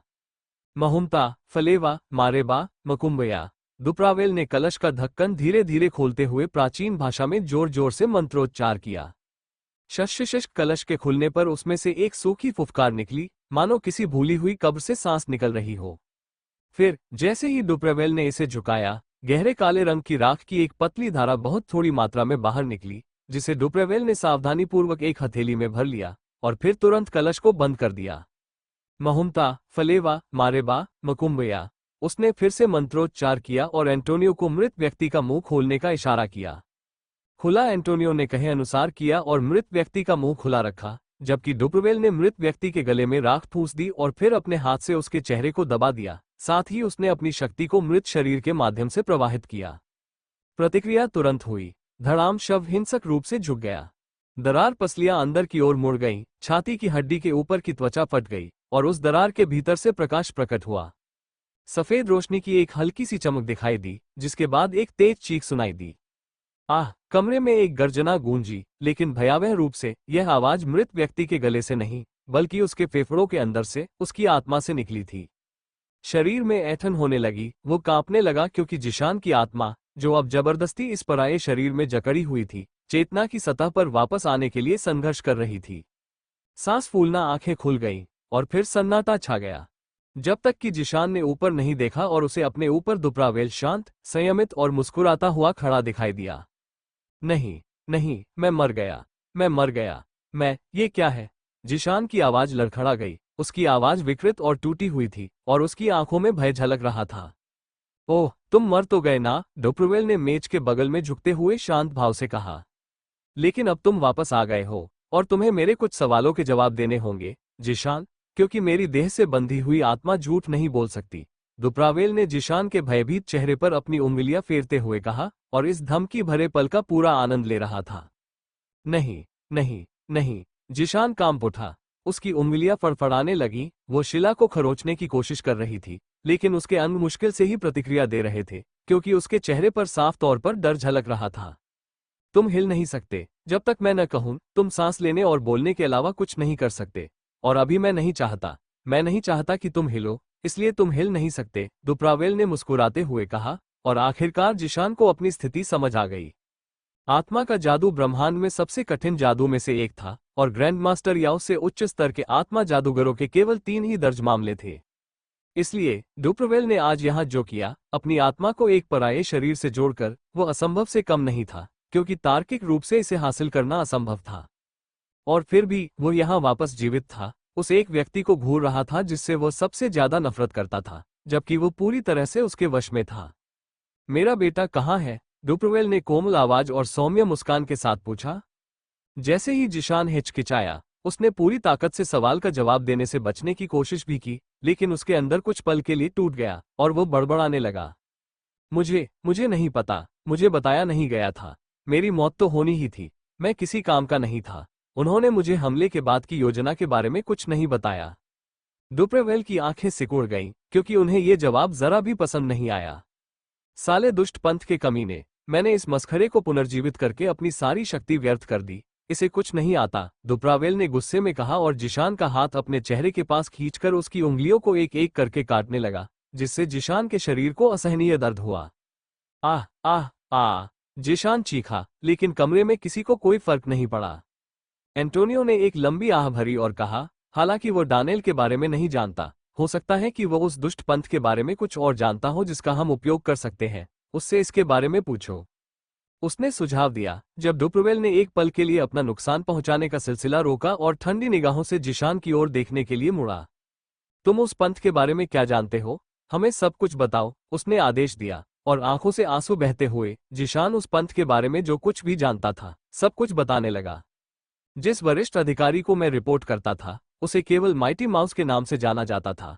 वही इस पूरे ऑपरेशन का सूत्रधार था, वही मास्टरमाइंड था जिसने इस हमले की नींव रखना शुरू किया था। जिशान ने कांपती आवाज में कहना शुरू किया, जैसे ही सच्चाई अनियंत्रित रूप से बाहर निकली। और अगले 2 घंटे तक वो बिना रुके बोलते रहे। उसने डुप्रवेल को सब कुछ बता दिया, शुरुआत से ही उन भाइयों के बारे में जिनके साथ उन्होंने बचपन से प्रशिक्षण लिया था, उन अनुष्ठानों के बारे में, गुप्त कोड और वाक्यांशों के बारे में जिनका उपयोग वे ग्रहों के पार एक दूसरे की पहचान करने के लिए करते थे, हथियारों के काले बाजार के मार्गों के बारे में, वित्तीय स्रोतों के बारे में, दूरस्थ प्रणालियों में उनके द्वारा बनाए गए अभयारण्यों के बारे में, पंथ के संगठनात्मक पदानुक्रम के बारे में, और उन 2 अन्य अलौकिक संचालकों के नामों के बारे में जिन्होंने डानेल नूना को लिया था और स्थानिक दरार के माध्यम से गायब हो गए थे। उसने सब कुछ कबूल कर लिया, बिल्कुल एक आज्ञाकारी छोटे पालतू जानवर की तरह जो इतना डरा हुआ हो कि काट भी न सके। हालांकि वो अपने हर जवाब के साथ डर से कांप रहा था। और फिर भी जब उसके मुंह से आखिरी शब्द निकला और सच्चाई पूरी तरह से डुप्रवेल के सामने उजागर हो गई, तो उसके लिए कोई दया नहीं दिखाई गई, कोई राहत नहीं मिली। गिल्डमास्टर के चेहरे पर एक धीमी, क्रूर मुस्कान फैल गई, एक ऐसी मुस्कान जो जरूरत से नहीं, बल्कि विकृत भोग विलास से उपजे दर्द का वादा करती थी। शाबाश, डुप्रवेल ने धीरे से कहा, पास आते हुए। उसकी आवाज में अब लगभग स्नेह झलक रहा था। अब जब तुमने अपना मकसद पूरा कर लिया है, तो मुझे तुम्हें फिर से मारने का मौका मिलेगा। इस बार धीरे धीरे, इस बार सही तरीके से, इस बार मजे के लिए। और इस तरह, शापित संगीत की तरह पत्थर के गलियारों में गूंजती चीखों के बीच, डुप्रवेल ने उस वादे को पूरा किया। इसके बाद 6 घंटे और दर्द सहना पड़ा। 6 और घंटों तक उसने क्रूरतापूर्ण कृत्यों को अंजाम दिया, इसलिए नहीं कि उसे कुछ और हासिल करने की जरूरत थी, बल्कि इसलिए कि वह ऐसा कर सकता था। जब राख से सारी पीड़ा निचोड़ ली गई, तभी उसने अंततः जिशान की आत्मा को मौन में विलीन होने दिया, और उसे वह एकमात्र दया प्रदान की जो उसने अंत तक रोक रखी थी, विस्मृति।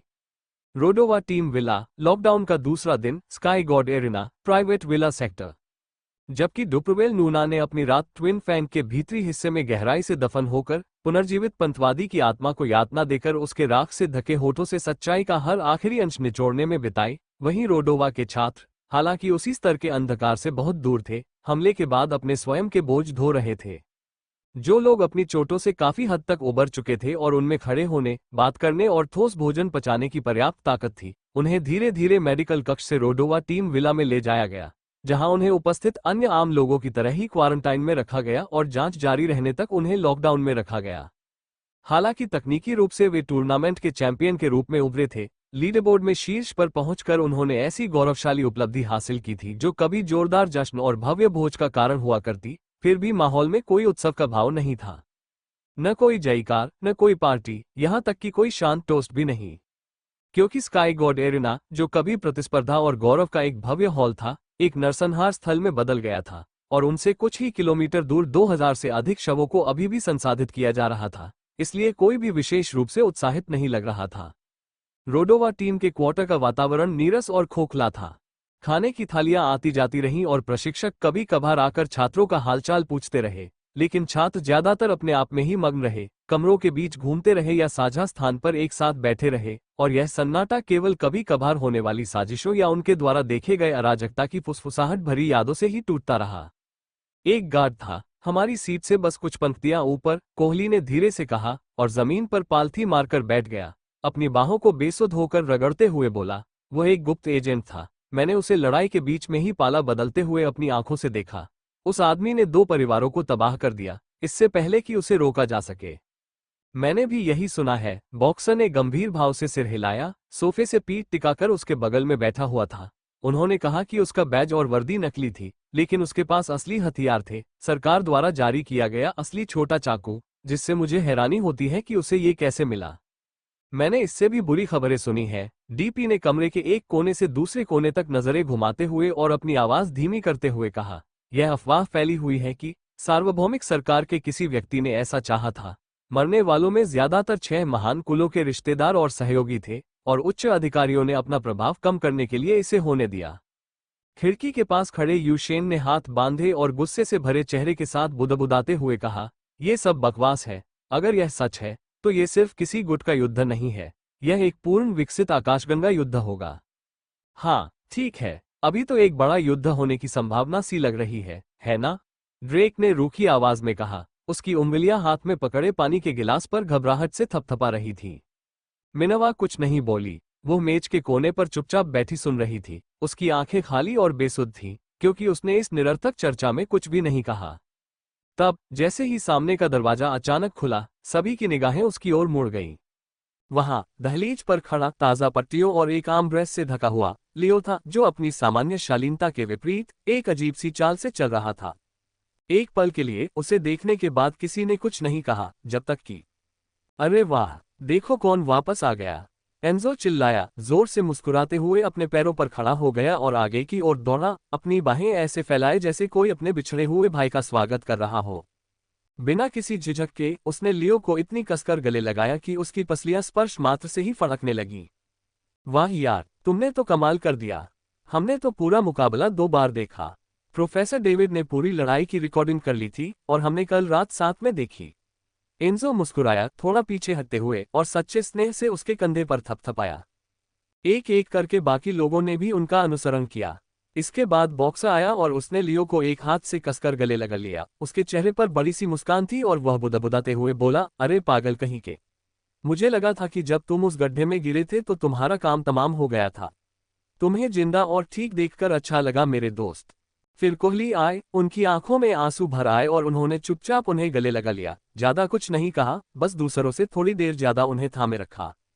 उसके बाद यूशेन ने आकर उसे गर्मजोशी भरी मुस्कान दी और मजबूती से हाथ मिलाया। धन्यवाद, सर्किट जीतकर आपने मेरा और मुझसे पहले के सभी रोडोवा कप्तानों का सपना सच कर दिया। आपकी वजह से ही मैं चैन से सो पाता हूं, क्योंकि अगर रोडोवा हार जाती और मैं अपना मैच नहीं जीतता तो मैं चैन से सो नहीं पाता, यूशेन ने नम आंखों से कहा। वह आमतौर पर काफी शांत स्वभाव का व्यक्ति था, हालांकि लियो को अच्छी तरह पता था कि सर्किट जीतना उसके लिए कितना मायने रखता है, और अब जब उसे अपनी कृतज्ञता को ठीक से व्यक्त करने का मौका मिला तो उसने ऐसा ही किया। यह एक टीम वर्क था, मैं अकेले हमें फाइनल तक नहीं ले आया, लियो ने जवाब दिया, जिस पर यूशेन ने उसे संक्षिप्त रूप से सिर हिलाकर सहमति दी और फिर कतार से बाहर निकल गई, जबकि मिनवा सबसे आखिर में आगे बढ़ी। वापस स्वागत है, उसने कोमल स्वर में कहा और फिर शर्माते हुए उसे गले लगा लिया, जिस पर लियो ने मुस्कुराकर जवाब दिया। और बस इसी पल विला के अंदर का माहौल बदल गया। दुख कम नहीं हुआ, डर गायब नहीं हुआ, लेकिन विस्फोटों के बाद पहली बार गर्माहट का एहसास हुआ। खुशी मनाने का एक कारण था, क्योंकि अब टीम निराशाजनक बातों के बारे में बात नहीं करती थी, बल्कि उत्साहपूर्वक लियो द्वारा जिनेवा के योद्धाओं के खिलाफ लड़ी गई लड़ाइयों को याद करती थी। और भले ही लियो इन सब के केंद्र में खड़ा था, हर आलिंगन, हाथ मिलाने और मुस्कान को अपने ऊपर से ऐसे गुजरने दे रहा था जैसे कोई लहर पत्थर से टकरा रही हो, फिर भी उसका दिमाग शांत, हिसाब किताब करने वाला और अलग थलग बना रहा। उन्हें खास तौर पर ध्यान आकर्षित करना या शारीरिक स्पर्श पसंद नहीं था, लेकिन उन्होंने सहन करने और घुल मिल जाने की पूरी कोशिश की, क्योंकि वह अपने साथियों की खुशी को खराब नहीं करना चाहते थे, जो पूरे सीजन में की गई कड़ी मेहनत के बाद इस खुशी के हकदार थे। सुयांग, तुम मूर्ख हो, काश तुम यहाँ होते, मुझे यकीन है कि तुम्हें इसमें बहुत मजा आता। लियो ने गहरी सांस लेते हुए सोचा। हालांकि लियो ठीक होकर वापस लौटने के लिए पर्याप्त रूप से स्वस्थ हो गया था, लेकिन सुयांग, जिसे सर्किट के दौरान पेट में गहरा घाव लगा था, को अभी तक चिकित्सकीय रूप से फिट घोषित नहीं किया गया था और उम्मीद थी कि वो कुछ और दिनों तक मेडिकल वार्ड में रहेगा। इसके अलावा लियो को किसी की कमी महसूस होना दुर्लभ था, क्योंकि स्मृति हानि ने उसके अधिकांश भावनात्मक संबंधों को छीन लिया था, जिससे एक ऐसा खालीपन रह गया था जिसमें उसे शायद ही कभी किसी के साथ की चाह होती थी। लेकिन धीरे धीरे, लगभग अनजाने में, सु यांग एक अपवाद बनने लगी थी। पिछले कुछ महीनों में साथ साथ प्रशिक्षण लेने और अपनी सीमाओं को एक साथ आगे बढ़ाने के कारण लियो को उसके प्रति थोड़ा लगाव हो गया था, और हालांकि इसे सच्ची दोस्ती नहीं कहा जा सकता था, फिर भी उसकी अनुपस्थिति महसूस होने के लिए ये काफी था। उनका रिश्ता इस हद तक गहरा गया था कि लियो को अब उसकी संगति से कोई आपत्ति नहीं थी, और कुछ दिनों तो वह अकेले रहने की बजाय उसकी संगति को ही पसंद करता था, जो उसके जैसे निर्मम व्यक्ति के लिए एक बहुत बड़ी उपलब्धि थी। अरे, तुम वापस आ गए, एक महिला की आवाज ने उसके विचारों को बाधित कर दिया, क्योंकि मुयान फे ने अपनी हमेशा की तरह सख्त निगाहों से उसकी ओर देखा। जब आप सभी का अभिवादन कर लें, तो मेरे कमरे में आकर मुझसे मिलें, मुझे आपको उन सवालों के लिए तैयार करना है जो जांचकर्ता बाद में आपसे पूछ सकते हैं, फे ने निर्देश दिया, जिस पर लियो ने संक्षिप्त रूप से सिर हिलाकर जवाब दिया। बैठक कक्ष में उपस्थित सभी लोगों का अभिवादन करने के बाद लियो भूतल पर स्थित मुयान फे के निजी कमरों की ओर बढ़ गया। हालांकि जैसे ही वो उसके कमरे की ओर बढ़ा, कमरे में मौजूद पुरुष टीम के साथियों ने कुछ अनुचित मजाक करना शुरू कर दिया। काश मैं इंस्ट्रक्टर फे के कमरे में अकेला होता, वो वाकई बहुत खूबसूरत है, कोहली ने अपने बालों में उंगलियां फेरते हुए और कामुक चेहरा बनाते हुए कहा। लेकिन वो तुम्हें अकेले अंदर नहीं बुलाएगी, कोहली, तुम स्काईशट की तरह चैंपियन नहीं हो, डीपी ने मजाक में कहा, जिस पर बाकी लोग हंस पड़े। जाओ, उसे पटाओ, शेर, उसकी हर सलाह ध्यान से सुनना, क्योंकि इसी से तुम्हारा प्रदर्शन सुधरेगा, एंजो ने कहा। तभी लियो ने उन सबको घृणा भरी निगाहों से देखा और फिर धीरे से फे के दरवाजे पर दस्तक दी। खटखटाहट खटखटाहट। फे ने अपने हमेशा की तरह सख्त चेहरे के साथ दरवाजा खोला और बाहर कदम रखते हुए उसने बैठक में हंसते हुए शोर मचा रहे लोगों के समूह को देखा। मैंने सुना है कि, उसने कहा और उन सभी को गुस्से से घूरने लगी, जिससे एंजो, कोहली और डीपी का चेहरा तुरंत पीला पड़ गया। बेशक वे सिर्फ मजाक कर रहे थे, लियो के साथ बेवजह छेड़छाड़ कर रहे थे, लेकिन प्रशिक्षक फे के सुनने से वे अंदर तक डर गए थे।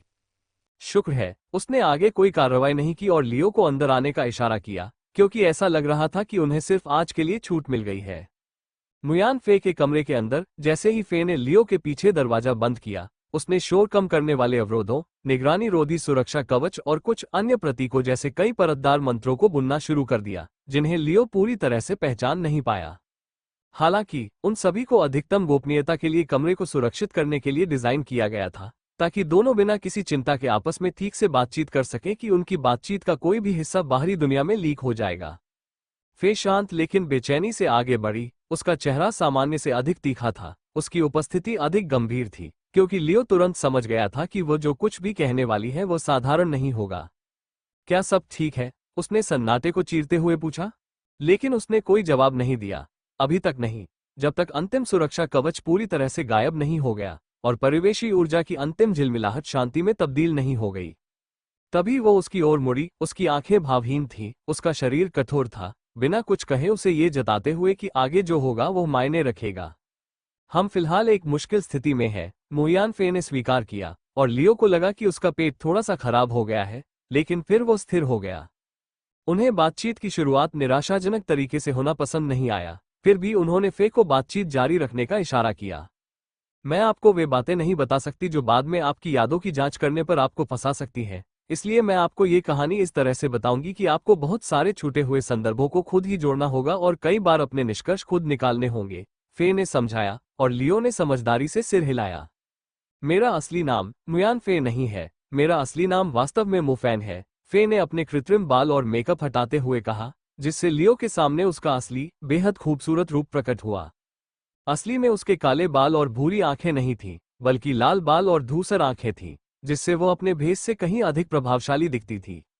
एक उत्कृष्ट स्तर की योद्धा होने के बावजूद वो अकादमी के किसी भी छात्र की तरह युवा दिखती थी, और लियो आसानी से समझ सकता था कि मुफैन की सुंदरता और आकर्षक रूप को देखते हुए उसके कई चाहने वाले जरूर होंगे।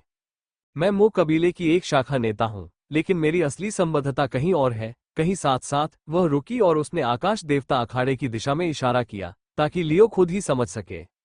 सिर हिलाते हुए लियो ने तुरंत यह बात समझ ली कि फे उस पंथ से जुड़ी हुई थी, क्योंकि आश्चर्यजनक रूप से इस खुलासे से उसे जरा भी झटका नहीं लगा। उसे हमेशा से ही इस बात का शक था, खासकर उन भूतिया स्वप्न दृश्यों के बाद जो उसने देखे थे, और आज संयोगवश उसकी परिकल्पना की पुष्टि हो गई।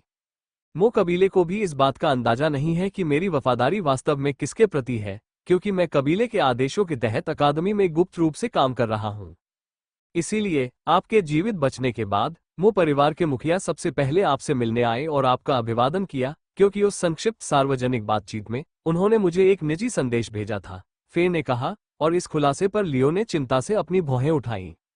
मो कबीले के मुखिया के तीसरे बेटे को उसके अतीत की कोई याद नहीं है, न ही कबीले से उसके संबंध की कोई स्मृति है, और उसे ब्रह्मांड में फेंक दिया गया है। हालांकि आपकी तरह उसकी स्थिति अच्छी नहीं है। उनकी प्रतिभा केवल ग्रैंडमास्टर स्तर की है और एक योद्धा के रूप में उनकी प्रगति असंतोषजनक रही है। वो मू परिवार की मुख्य शाखा पर एक धब्बा है, इसीलिए कुलपिता गुप्त रूप से कबीले के भीतर उसे तुम्हारे द्वारा प्रतिस्थापित करने की योजना बना रहे हैं, फे ने कहा, और ये शब्द सुनकर लियो की रीढ़ की हड्डी में सिहरन दौड़ गई। फिलहाल सर्किट फाइनल में आपके प्रदर्शन के बाद ब्रह्मांड के शीर्ष स्तर पर मौजूद हर कोई आपके और आपके अतीत की छानबीन कर रहा है, और यह केवल समय की बात है कि कोई आपकी पहचान के पीछे की असली सच्चाई का पता लगा ले। हालांकि प्रमुख संगठनों का ध्यान फिलहाल हुए हमले पर अधिक केंद्रित है, लेकिन देर सवेर उनका ध्यान फिर से आप पर ही जाएगा। इसीलिए यह अत्यावश्यक है कि हम तेजी से कार्रवाई करें, फे ने कहा, और उसका चेहरा एक भद्दी मुस्कान में बदल गया। फिलहाल लगभग हर कोई यही मान रहा है कि आप मू कबीले की गुप्त संतान है, क्योंकि 6 महान कुलों या किसी ज्ञात शक्तिशाली कुल के बाहर पैदा हुए बच्चों के लिए इतनी भयानक वंशानुक्रम क्षमता होना संभव ही नहीं है। और यहां तक कि मू परिवार के मुखिया भी यही मान रहे हैं कि तुम मेरे ही बेटे हो। इसीलिए वो आपको गोद लेने और अपने तीसरे बेटे को आपकी जगह देने के लिए तैयार है। मैं मू कबीले के देवता की परपोती हूं। मेरा रक्त मू कबीले के सबसे शुद्ध रक्तों में से एक है, और यद्यपि मैं मुख्य परिवार से नहीं हूं, कबीले के भीतर मेरा प्रभाव महत्वपूर्ण है। वर्तमान मुखिया मेरे परदादा हैं और वे इस बात पर पूरी तरह जोर दे रहे हैं कि मैं आपको तीसरे युवा स्वामी बनने के लिए मना लूं, फे ने थोड़ी लड़खड़ाती आवाज में कहा। और अगर आप ये प्रस्ताव स्वीकार करते हैं तो यह कोई बुरा निर्णय नहीं होगा। मू वंश शक्तिशाली है, वे आपके अतीत का ख्याल रखने में मदद करेंगे, ये सुनिश्चित करेंगे कि लियो स्काईशेड के सभी आपराधिक रिकॉर्ड मिटा दिए जाएं, और यह झूठा इतिहास गढ़ा जाए कि आप वास्तव में तीसरे युवा स्वामी थे। आप राजा का जीवन जिएंगे, असीमित संसाधनों तक पहुंच प्राप्त करें, व्यर्थ का संघर्ष। लेकिन यदि आप ये प्रस्ताव स्वीकार करते हैं तो मैं आपकी यादें आपको कभी वापस नहीं लौटाऊंगा।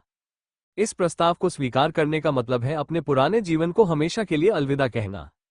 इसका मतलब है कि आप लियो स्काईशेड होने का भ्रम त्याग दें और मू वुडान के रूप में अपनी पहचान स्वीकार करें, और बस यही बात होगी।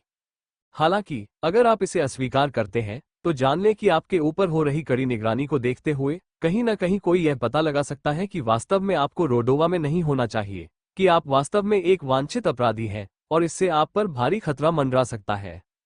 हालांकि उस तरह से जब आप ब्लैक सरपेंट्स में शामिल होने में कामयाब हो जाएंगे तो मैं आपकी यादें वापस लौटा दूंगा।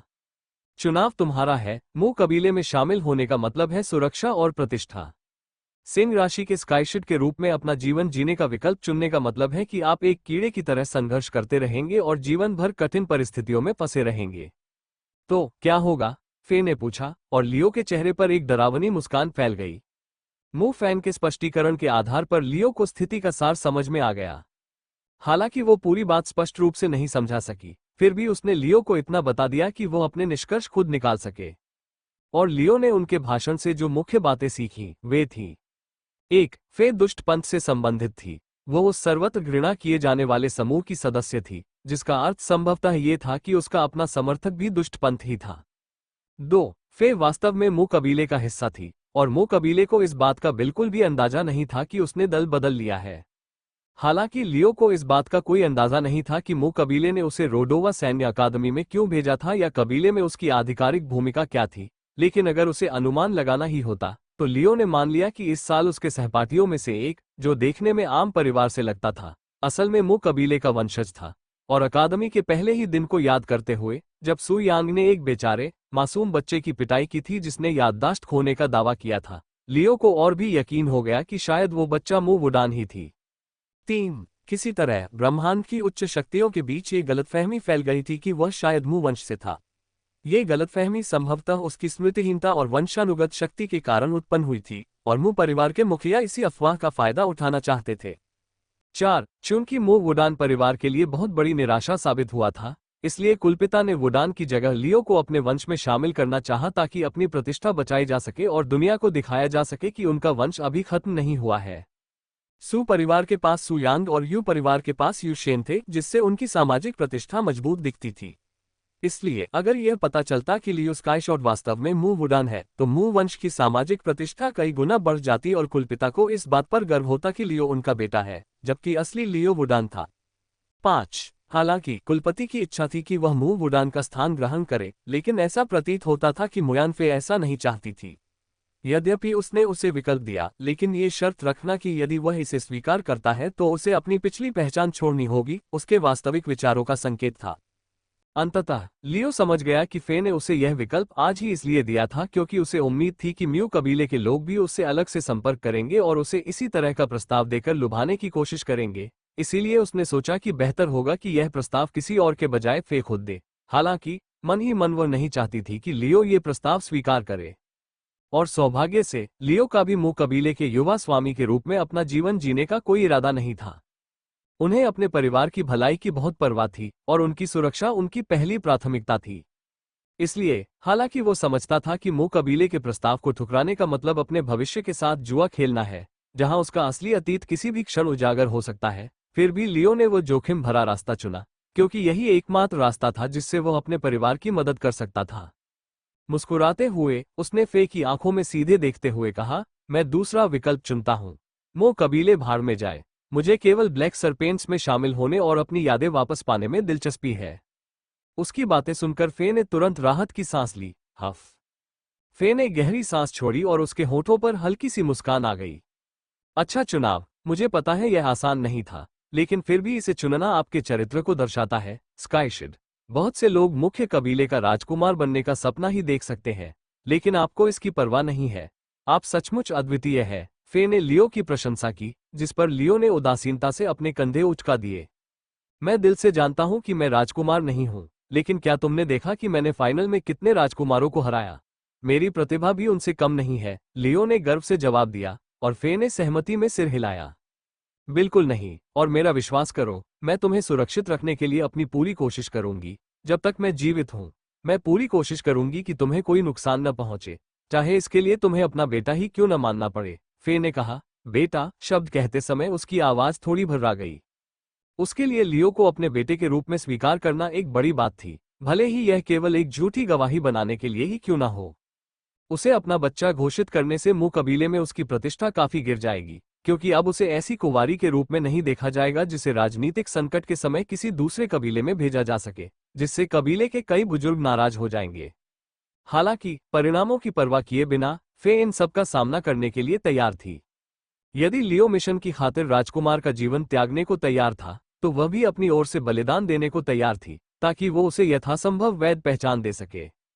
आपकी पृष्ठभूमि तैयार करने में मुझे कुछ समय लगेगा, और मुझे यकीन है कि इस आतंकवादी हमले के बाद सार्वभौमिक सरकार के भीतर पक्षपात करके रिकॉर्ड बुक में हेरफेर करना बहुत मुश्किल होगा। लेकिन मैं फिर भी इसे पूरा कर दूंगी। निश्चिंत रहो, स्काईशेड। मैं तुम्हारी रक्षा करने की पूरी कोशिश करूंगी। फे ने दोबारा भरोसा दिलाते हुए अपना मेकअप फिर से लगाने लगी, जिससे संकेत मिला कि बातचीत समाप्त होने वाली है। आतंकवादी हमले की मौजूदा सक्रिय जांच का क्या होगा? क्या आपको लगता है कि वे मुझे गवाही देने के लिए बुलाएंगे? लियो ने पूछा, जिस पर फे ने अपना सिर हिला दिया। संभावना कम है। अगर वे आपको बुलाना चाहते, तो आपकी चिकित्सकीय जांच होते ही बुला लेते। आपका यहां होना ही इस बात का सबूत है कि उन्हें आपकी संलिप्तता का संदेह नहीं है, फे ने आश्वासन देते हुए कहा, जिससे लियो ने राहत की सांस ली। ठीक है, तो मुझे लगता है कि अब मुझे जाना चाहिए, लियो ने दरवाजे की ओर चलते हुए कहा, और फे ने सिर हिलाकर उसे बाहर जाने की अनुमति दे दी। खनकनाहट जैसे ही लियो ने बाहर निकलने के बाद दरवाजा बंद किया, फे ने तुरंत वो संचार क्रिस्टल निकाल लिया जिसे वो छिपाकर रखी हुई थी। दूसरी ओर दुष्ट पंथ का मुखिया उनकी पूरी बातचीत को लाइव सुन रहा था, और लियो के जाने के बाद ही उसने पहली बार कुछ कहा। लड़का एकदम सख्त है, फे। सर्किट जीतने के बाद भी उसका अहंकार बड़ा हुआ नहीं लगता, और न ही वो नाम या शोहरत के पीछे भागने वाला लगता है। उसमें अगले ड्रैगन बनने के सारे गुण हैं, उस आदमी ने गहरी, शांत और सधी हुई आवाज में कहा। लियो में अगले ड्रैगन बनने के गुण होने को लेकर उसका आशावाद काफी सतर्क था। मैंने तुमसे कहा था कि वो अगला ड्रैगन कैंडिडेट बनने के लिए बिल्कुल सही है। अगर तुमने उसे पंत से मिलवा दिया होता तो उसे इतनी जल्दबाजी में निशाना नहीं बनाया जाता, फे ने शिकायत की, और दूसरी तरफ खड़े व्यक्ति ने तुरंत उसे फटकार लगाई। अगर मैंने उसका परिचय कराया होता तो तुम्हारा और उसका दोनों का भेद खुल चुका होता। हमले में उसकी जान को वास्तविक खतरा होने के कारण ही कोई उस लड़के पर किसी साजिश का शक नहीं कर रहा है। मेरा मानना है कि अंत में सब कुछ ठीक ही हुआ, उस व्यक्ति ने तीखे स्वर में और निर्मम तर्क के साथ जवाब दिया। वो अभी ड्रैगन बनने के लिए तैयार नहीं है, लेकिन मैं अपने कुछ और भरोसेमंद वरिष्ठों से उसके बारे में बात करूंगा और उसके अतीत को साफ करने की पूरी कोशिश करूंगा। पंथ अब से लियो स्काईशिप में निवेश करना शुरू कर देगा, इतना मैं वादा करता हूं, उसने कनेक्शन काटने से पहले कहा, और फे के भीतर धीरे धीरे आत्मविश्वास की लहर दौड़ गई, राहत से नहीं बल्कि तत्परता से, क्योंकि खेल अपने अगले चरण में पहुंचता हुआ प्रतीत हो रहा था। अंततः वो पंथ परोक्ष रूप से लियो का समर्थन करने के लिए तैयार हो गया, और यह आधिकारिक तौर पर ड्रैगन बनने की दिशा में उसकी यात्रा का पहला बड़ा कदम था। कमांडर जैक्सन का दृष्टिकोण, अस्थायी जांच केंद्र, स्काई गॉड एरिना परिधि, लॉकडाउन का दूसरा दिन। लगातार 48 घंटे की जांच, दर्जनों गवाहों से पूछताछ और sky God arena task force के प्रमुख के रूप में 2 बिना सोए शिफ्टों के बाद कमांडर जैक्सन ने अंततः आतंकी हमले पर अपनी प्रारंभिक रिपोर्ट संकलित की। दुर्भाग्यवश ये बहुत कम था, क्योंकि उन्हें कोई निर्णायक सबूत नहीं मिला। हमले की साजिश रचने वाले किसी भी मुख्य साजिशकर्ता का नाम नहीं मिला। नहीं कोई ऐसा सुराग मिला जिससे डानेल नूना के अपहरणकर्ताओं का पता लगाया जा सके। उसके सामने एक ऐसा नरसंहार था जिसे सुनियोजित तरीके से समयबद्ध किया गया था और त्रुटिहीन ढंग से अंजाम दिया गया था। ऐसा प्रतीत होता है कि यह कार्य स्वतंत्र स्लीपर सेल द्वारा किया गया था, जिन्होंने मिशन पूरा होने पर स्वयं को नष्ट कर लिया, जिससे कोई भी सुराग नहीं बचा। फिर भी पूछताछ के लिए विश्वसनीय पंथ गवाहों की कमी के बावजूद कार्यबल कुछ महत्वपूर्ण जानकारियां निकालने में कामयाब रहा, जिनमें से कोई भी विशेष रूप से संतोषजनक नहीं थी। 1. घुसपैठ विधि पूरी तरह अज्ञात। किसी ज्ञात पंथ से संबद्ध न होने वाले जीवित बचे गार्डों और गश्ती दल के सदस्यों की व्यापक गवाही के बावजूद कोई भी यह नहीं समझा सका कि केंद्रीय युद्ध क्षेत्र में तोड़फोड़ कैसे हुई थी। स्टेडियम के मुख्य भाग के ढहने का कारण बनने वाले विस्फोटक आयोजन से कुछ दिन पहले ही संरचनात्मक जोड़ों में लगाए गए थे। चौंकाने वाली बात यह नहीं है कि उन्हें जल्दी बो दिया गया था, बल्कि यह है कि उसके बाद के दिनों में किसी ने भी उन पर ध्यान नहीं दिया। किसी भी रखरखाव कर्मी, किसी भी इंजीनियर, किसी भी सुरक्षा पर्यवेक्षक ने कुछ भी असामान्य नहीं देखा, और यहां तक कि सुरक्षा जांच में भी कुछ भी असामान्य नहीं पाया गया। ये बम न तो उन्नत स्टील्थ फील्ड में ढके हुए थे और न ही आयामी पॉकेट के अंदर छिपे हुए थे। उन्हें खुले में छोड़ दिया गया था, लेकिन फिर भी उन्हें इतनी प्रभावी ढंग से छिपाया गया था कि किसी भी पहचान प्रणाली ने उन्हें पकड़ नहीं पाया। जिससे अगला अधिक चिंताजनक बिंदु सामने आया। 2. वर्तमान गठबंधन क्षमताओं से परे छलावरण। विस्फोटकों को छिपाने के लिए इस्तेमाल की गई सामग्री का स्रोत अज्ञात था, और संभवतः ये यूनिवर्सल अलायंस के भीतर किसी भी मान्यता प्राप्त निर्माता या गुट से नहीं थी। उच्च स्तरीय माना फिल्ट्रेशन और थर्मल स्पेक्ट्रोग्राफी भी विस्फोट के बाद विस्फोटकों के अवशेषों का पता लगाने में विफल रही, जिसका अर्थ ये था कि संक्षेप में बमों को एक ऐसी तकनीक का उपयोग करके छिपाया गया था जो सहयोगी क्षेत्रों में शीर्ष स्तरीय प्रयोगशालाओं और तकनीकी विभागों के वैज्ञानिक और जादुई पहचान मानकों को भी पार कर गई थी। एलायंस के भीतर एक भी लोहार या इंजीनियर छलावरण की उस विधि को दोहरा नहीं सका, क्योंकि उस खोज से एक बात स्पष्ट हो गई। दुष्ट पंथ न केवल अंधेरे में जीवित था, बल्कि विज्ञान और प्रौद्योगिकी में भी फल फूल रहा था। 3. ऑपरेटरों के बीच क्रॉस कम्युनिकेशन का कोई सबूत नहीं है। अखाड़े की सुरक्षा फुटेज, गतिविधि लॉग और माना फुटप्रिंट डेटा की आपस में तुलना करने पर एक और चौंकाने वाला खुलासा हुआ। हमलावरों का मिशन से पहले या उसके दौरान एक दूसरे से कोई संपर्क नहीं था। कोई संकेत नहीं, कोई हाथ के इशारे नहीं, कोई मार्ग एक दूसरे को पार नहीं करना। प्रत्येक कर्मचारी ने स्वतंत्र रूप से काम किया, अपने कार्य को शल्य चिकित्सा की सटीकता के साथ अंजाम दिया, इस बात से पूरी तरह अवगत होते हुए कि वे अगली सुबह का सूरज देखने के लिए जीवित नहीं रहेंगे। उनके द्वारा दिए गए अलग अलग निर्देशों ने परिचालन की अखंडता सुनिश्चित की। किसी भी व्यक्ति के पास पूरी योजना को खतरे में डालने के लिए पर्याप्त जानकारी नहीं थी, और यदि 1 या 2 लोग असफल भी हो जाते या पकड़े भी जाते, तो बाकी कार्य बिना किसी बाधा के जारी रहते। इस मिशन में विफलता का कोई एक कारण नहीं था, बल्कि कट्टरपंथियों की एक ऐसी व्यवस्था थी जिन्हें आज्ञा मानने के लिए पाला पोसा गया था और मरने के लिए तैयार किया गया था। 4. प्राथमिक लक्ष्य, डानेल नूना। घटनाक्रम के विश्लेषण और कई प्रत्यक्षदर्शियों के बयानों ने उस बात की पुष्टि कर दी जिसका कई लोगों को पहले से ही संदेह था। सम्राट डुप्रवेल नूना के पुत्र और जिनेवा सैन्य अकादमी के उभरते हुए प्रतिभाशाली छात्र डानेल नूना इस हमले का मुख्य निशाना थे।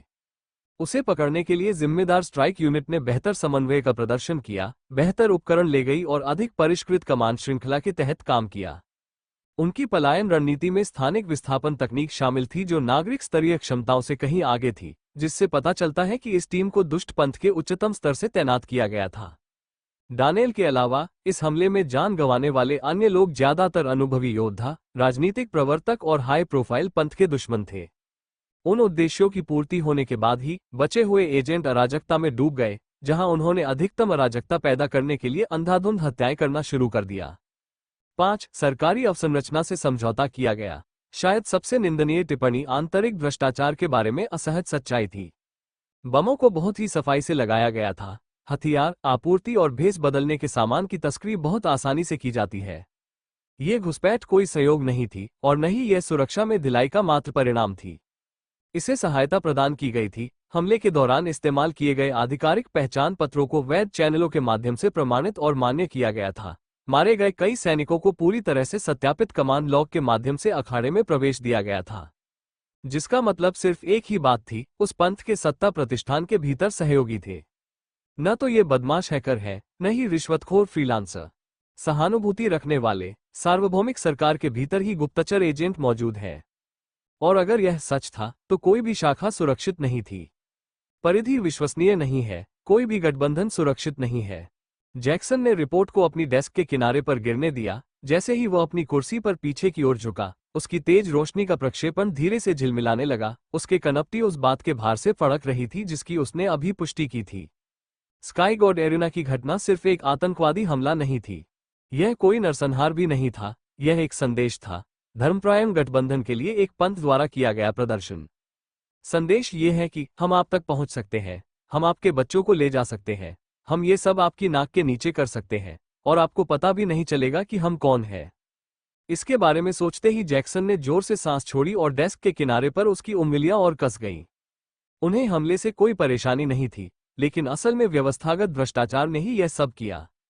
मौजूदा सरकारी ढांचा खोखला था, जिसमें हजारों दुष्ट पंथ के समर्थक शीर्ष पदों पर काबिज थे और उन्हें बाहर निकालना निश्चित रूप से एक मुश्किल काम होने वाला था। मुझे एक ऐसी टीम बनानी होगी जिस पर मैं भरोसा कर सकूं। इस मामले की तह तक पहुंचने में मुझे 2 से 3 साल लग सकते हैं, लेकिन पर्याप्त समय मिलने पर मुझे विश्वास है कि मैं पूरी सच्चाई का पता लगा सकता हूं। दुष्ट पंथ का वर्तमान प्रभाव हमारी पूर्व कल्पना से कहीं अधिक व्यापक है और यदि उन्हें जल्द ही नहीं रोका गया तो वे मौजूदा सरकार को अंदर से ही उखाड़ फेंकेंगे और किसी को भी इसका एहसास तब तक नहीं होगा जब तक बहुत देर न हो जाए। यह अब महज एक आकस्मिक खतरा नहीं है, ये कुछ ऐसा है जिसमें अंततः युद्ध जनरलों और स्वयं सर्वशक्तिमान देवताओं को हस्तक्षेप करना होगा, क्योंकि अगर इसे अनियंत्रित छोड़ दिया गया तो यह उस धार्मिक गठबंधन का अंत कर सकता है जिसे हम जानते हैं।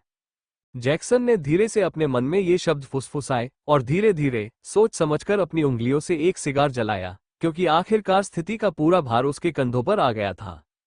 लगभग 2 दशकों तक दुष्ट पंथ असामान्य रूप से शांत रहा, गुमनामी में खो गया और ऐसा प्रतीत हुआ कि उनके अंतिम ड्रैगन की मृत्यु के बाद उनका प्रभाव क्षीण हो गया था।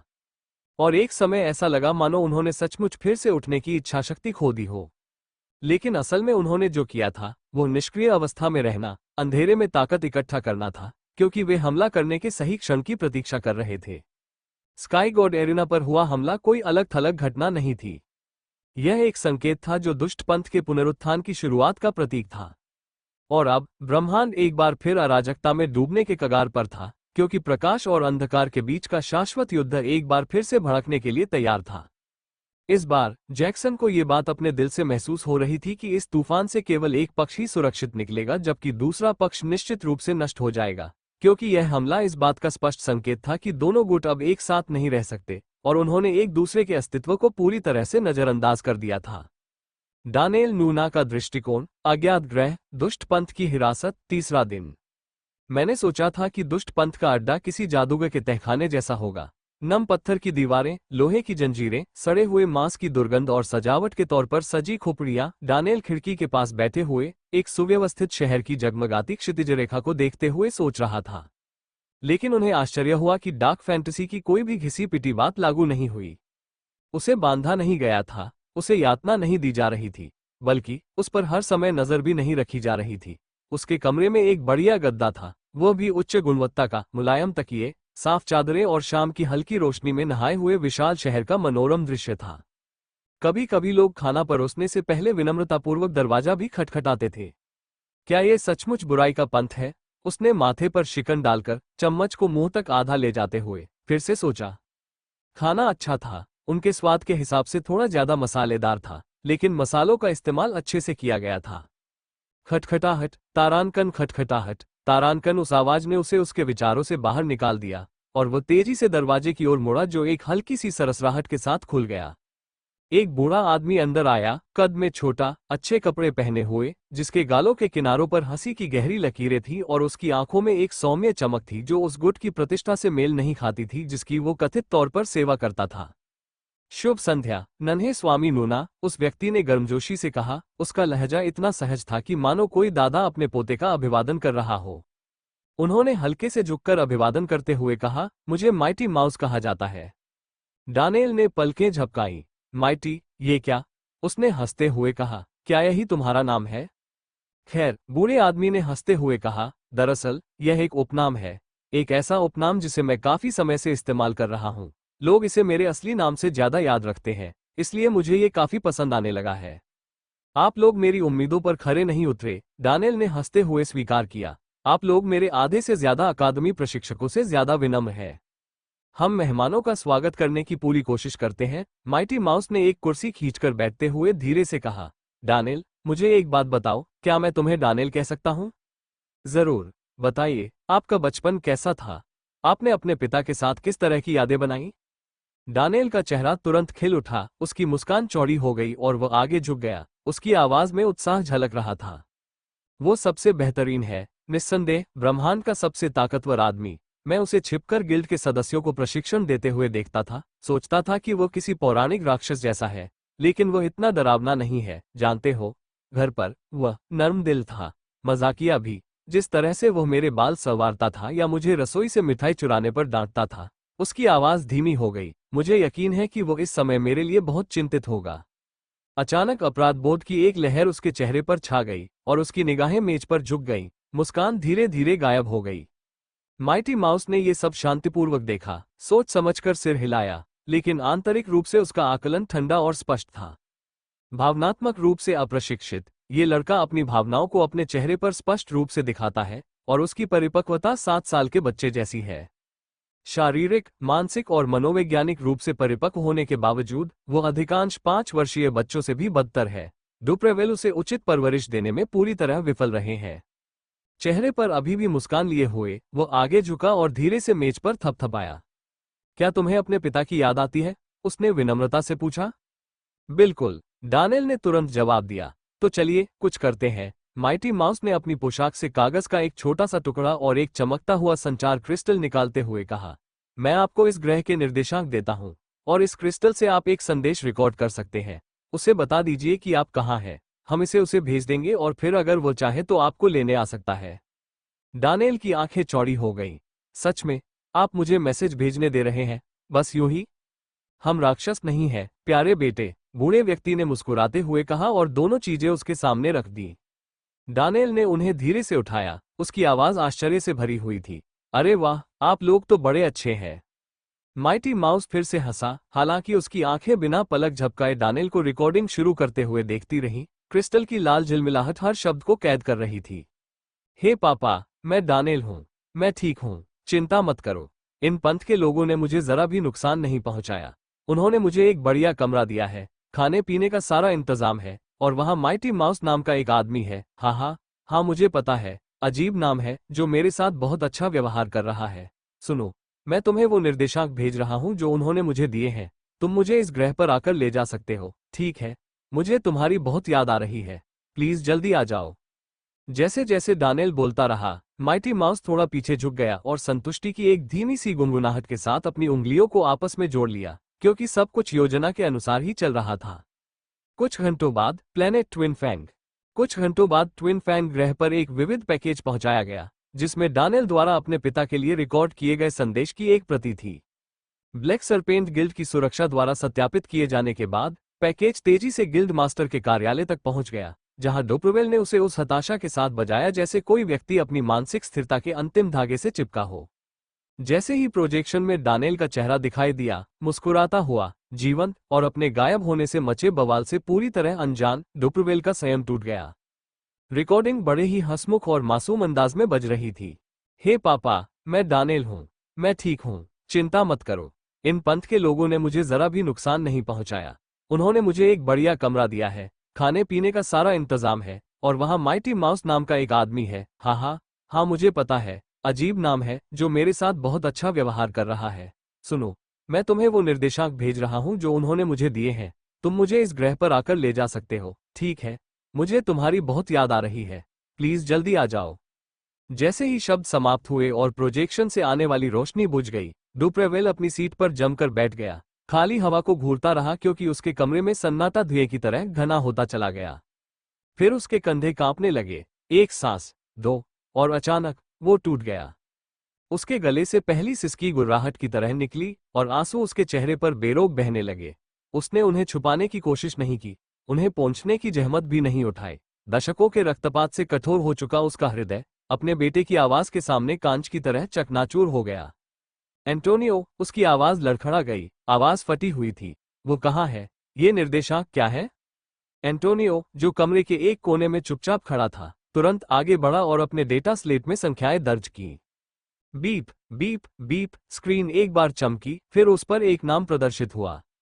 एंटोनियो के हाथ हवा में ही जम गए, उसके चेहरे का रंग उड़ गया, क्योंकि स्क्रीन पर दिखाई देने वाला नाम उसे बुरी तरह डरा रहा था।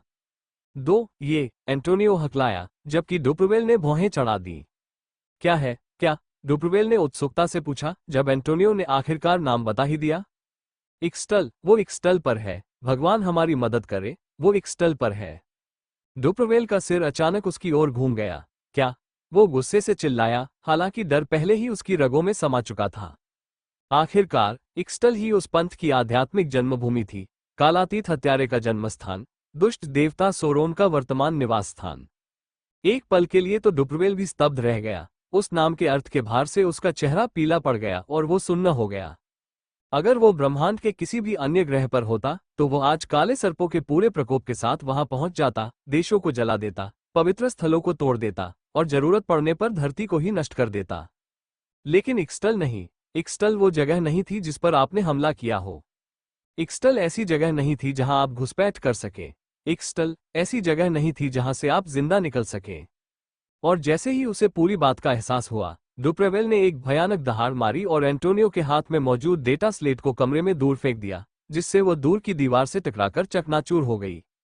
टकरा जाना उसने अपनी ऑब्सीडियन डेस्क को पलट दिया, जिससे वो दो टुकड़ों में बिखर गई, जबकि उसे आज सुबह ही डिलीवर किया गया था। स्मैश, उसके मुक्कों के नीचे सोने की परत चढ़ी किताबों की अलमारी ढह गई। हत्याओं के रिकॉर्ड से भरी किताबें लाशों की तरह फर्श पर बिखर गईं। खटखट, दीवार पर टंगी हुई पूर्वजों की तलवारें उस समय नीचे गिर गई जब उसने अपना कंधा स्टील के पैनल पर दे मारा। एंटोनियो टस से मज नहीं हुआ। वो जानता था कि तूफान को बाधित करना उचित नहीं है। डुप्रुवेल की छाती तेजी से ऊपर नीचे हो रही थी, दांत बाहर निकले हुए थे और मलबे से उसके मुंह के खून से सने हुए थे। वो राक्षसों से घिरा हुआ है, उसने धीमी और जहरीली आवाज में गुर्राते हुए कहा। उन्हें पता था कि मैं वहां उस तक नहीं पहुंच सकता। उन्होंने ये सब पहले से ही योजना बनाकर किया था। उन्होंने मुझे चिढ़ाने के लिए ये संदेश भेजा है। और दशकों में, शायद सदियों में, पहली बार डुप्रुवेल नूना ने कुछ ऐसा महसूस किया जिसे वो शायद ही कभी स्वीकार करते थे, यहां तक कि खुद से भी, बेबसी। क्योंकि उनके बेटे का सिर्फ अपहरण ही नहीं हुआ था, वो इक्स्टल पर था, और कोई भी, बिल्कुल कोई भी, बिना बुलाए इक्स्टल में नहीं गया और जिंदा वापस नहीं आया, यहां तक कि सम्राट भी नहीं।